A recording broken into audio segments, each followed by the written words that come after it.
Hello students, स्वागत है आपका ए टू जेड क्लासेस में।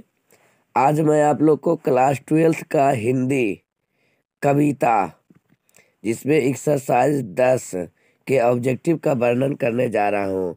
तो कविता से ये एक्सरसाइज 10 का है। सभी ऑब्जेक्टिव आपके लिए चैप्टर बाय चैप्टर बतलाया जा रहा है, जो कि बहुत ही एग्जाम के लिए महत्वपूर्ण है।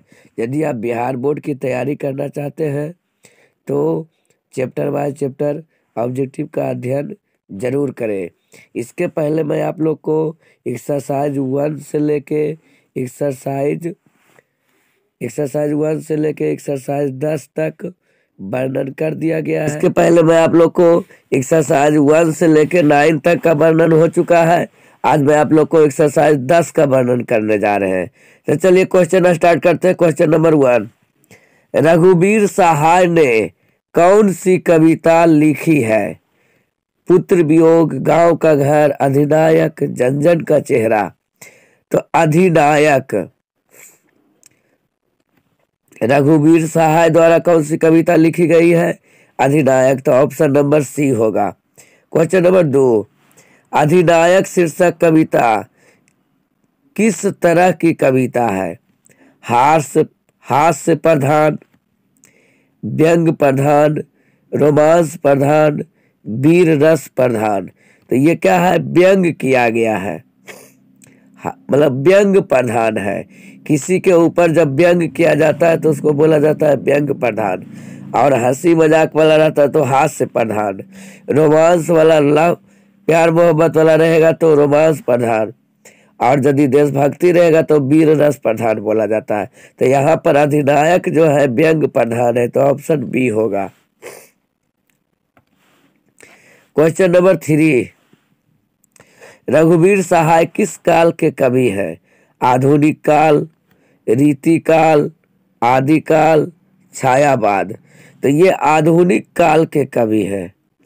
रघुवीर सहाय जो है चला आधुनिक काल के कवि है, तो ऑप्शन नंबर ए होगा।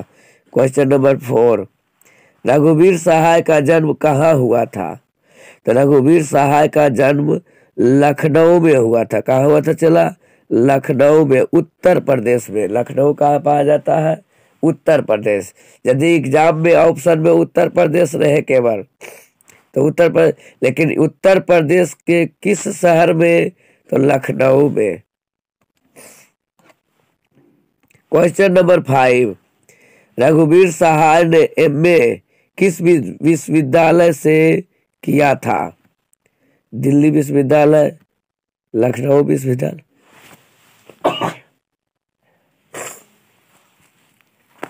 लखनऊ विश्वविद्यालय, इलाहाबाद विश्वविद्यालय, कानपुर विश्वविद्यालय। तो इनका जन्म लखनऊ में हुआ था, तो ये लखनऊ विश्वविद्यालय से इनका एमए की पढ़ाई हुआ था। बीए के बाद एमए होता है, तो बीए करने के बाद एमए की पढ़ाई लखनऊ विश्वविद्यालय से किए थे, तो ऑप्शन बी होगा। क्वेश्चन नंबर 6, अधिनायक कौन है? विपक्षी दल, सरकारी सेवक, सत्ताधारी वर्ग, इनमें से कोई नहीं। तो अधिनायक जो है सत्ताधारी वर्ग को बोला गया है। किससे? ये व्यंग वाला है, तो व्यंग किया गया किस पे? सत्ताधारी वर्ग को अधिनायक बोलकर व्यंग किया गया है, तो ऑप्शन सी होगा। क्वेश्चन नंबर 7,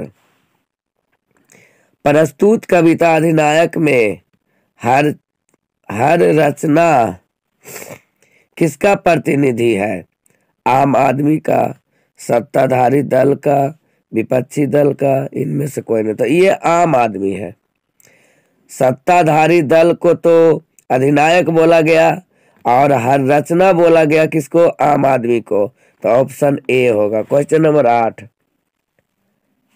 हरचरण कौन है? हरचरण जो है एक आम आदमी था। क्या था चला? एक आम आदमी था।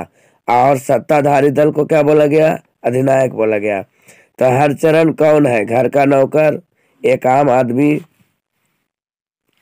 एक चरवाहा। तो ये क्या था? घर का नौकर था। क्या था चला?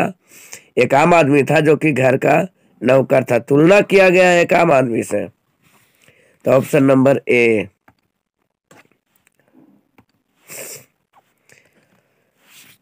आगे द्वारा संपादित दूसरा सप्तक में एक कवि के रूप में कौन सामने आए थे? तो रघुवीर सहाय। कौन थे चला? रघुवीर सहाय। दूसरा सप्तक में सामने आने वाला कवि कौन थे? आगे द्वारा संपादित जो हुआ था, तो रघुवीर सहाय। ऑप्शन सी होगा। क्वेश्चन नंबर 10, दूसरा सप्तक के 7 कवियों में कौन शामिल है? तो रघुवीर सहाय। 7 कवियों में कौन शामिल है? रघुवीर सहाय। तो ऑप्शन बी होगा छोटो। क्वेश्चन नंबर 11,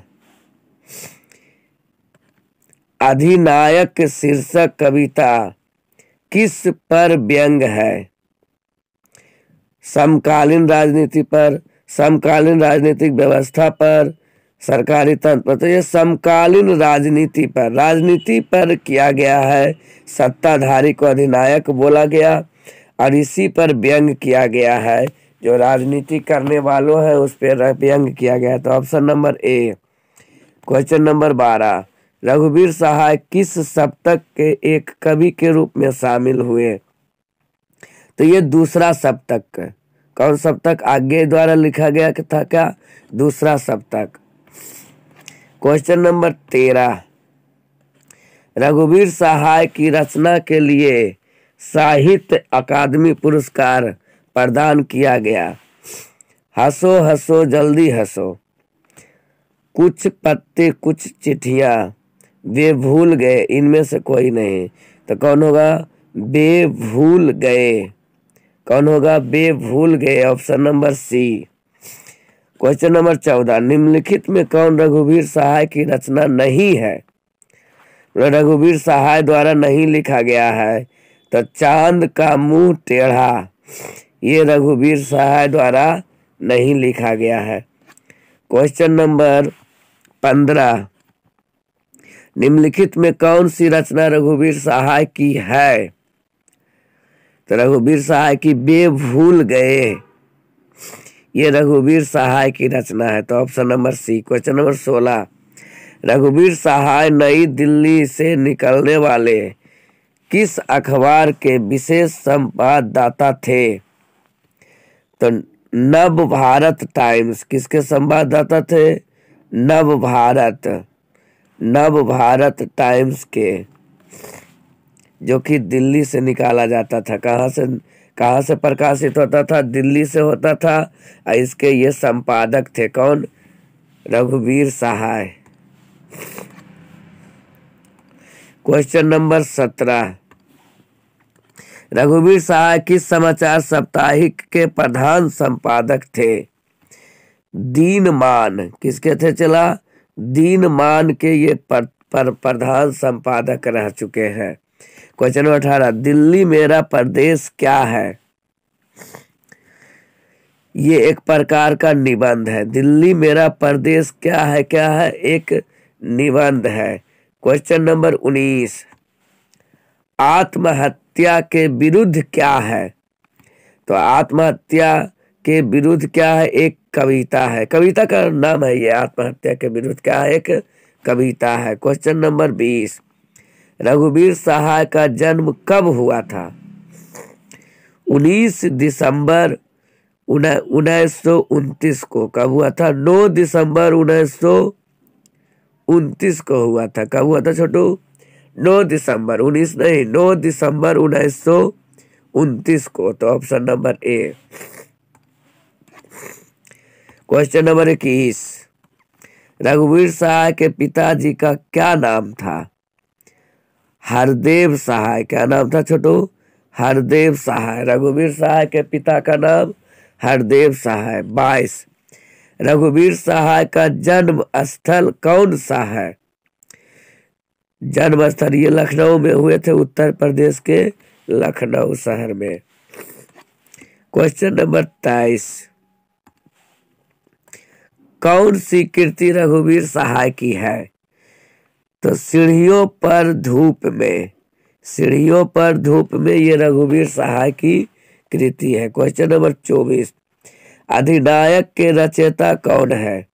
तो अधिनायक के रचयिता रघुवीर सहाय है, यही तो चैप्टर है। क्वेश्चन नंबर 25, हंसो हंसो जल्दी हंसो के कवि है रघुवीर सहाय। ये भी किसके द्वारा लिखा गया है? रघुवीर सहाय के द्वारा।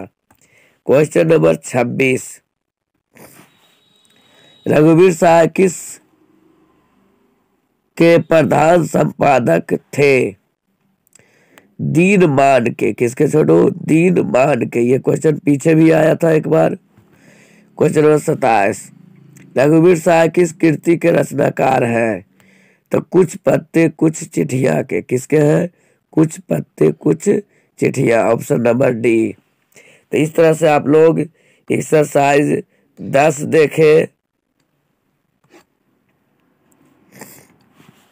नेक्स्ट देखते हैं, रघुवीर सहाय किस सदी के रचनाकार है?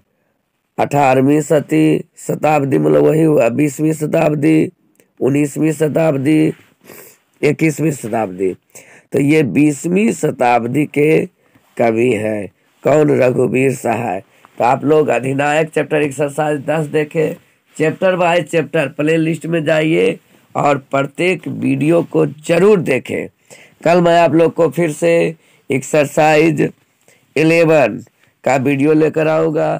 तब तक के लिए जय हिंद।